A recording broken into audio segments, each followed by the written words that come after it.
Le 23 décembre 1961, à l'âge vénérable de 6 ans et la veille de Noël, je suis tombé amoureux, éperdument, définitivement. Le poids des mots, le choc des photos. Dans les pages noires et blancs d'un magazine abandonné sur le canapé d'une grand-tante, une étrange libellule, à la grâce plus que singulière, tirait à la carabine sur des poches emplies de peinture. En explosant sous l'impact, les sacs projetaient leur contenu sur des toiles placées derrière pour une trajectoire aléatoire et une esthétique toujours différente. Le même chaos intérieur que Jackson Pollock, mais des moyens plastiques un brin plus violents. Dans Mon secret, un récit autobiographique bouleversant écrit à la main et publié tel quel en 1994 par les éditions de la Différence, Niki de Saint-Phalle révéla qu'elle avait subi dans son enfance les assauts d'un père incestueux. Dans la mesure où l'art fut pour elle exutoire, on doit considérer toute son œuvre à la lumière noire de cet aveu. Mon texte, y écrivait-elle, est le cri désespéré de la petite fille Niki de Saint-Phalle. J'ai longtemps pensé que j'étais une exception, ce qui m'isolait encore plus. Aujourd'hui, j'ai pu parler à d'autres victimes. Les effets calamiteux sont tous les mêmes.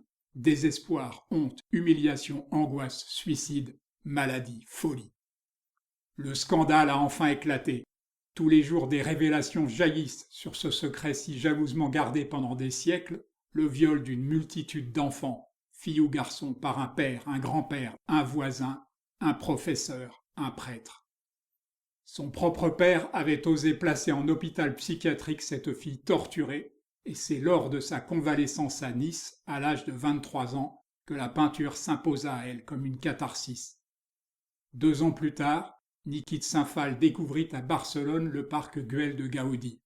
Elle dira « J'ai rencontré à la fois mon maître et ma destinée ». De cette rencontre découlèrent ses formes rondes et son recours à des matériaux divers.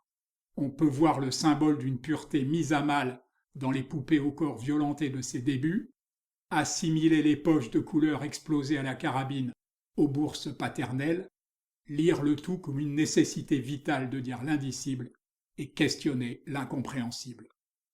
Mais les années 1960 étaient celles de la contestation et il était logique qu'elle rejoigne le mouvement hétéroclite des nouveaux réalistes qui reprenaient les interrogations de son temps.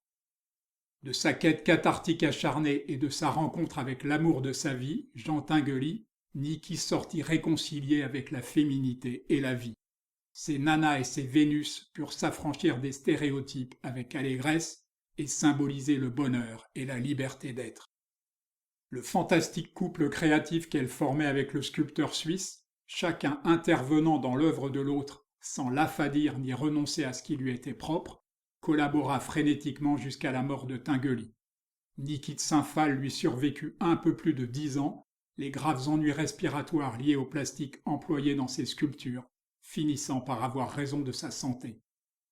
Son œuvre maîtresse, le Jardin des Tarots, composé de 22 sculptures géantes s'inspirant des arcanes du jeu et qu'elle voyait comme un endroit pour rendre les gens heureux, est visible en Toscane, à Garaviccio.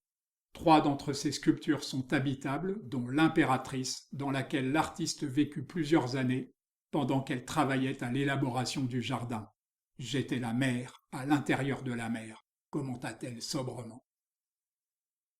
À la mort de sa mère, Niki de Saint-Phalle lui écrivit ce qu'elle n'avait jamais pu lui dire.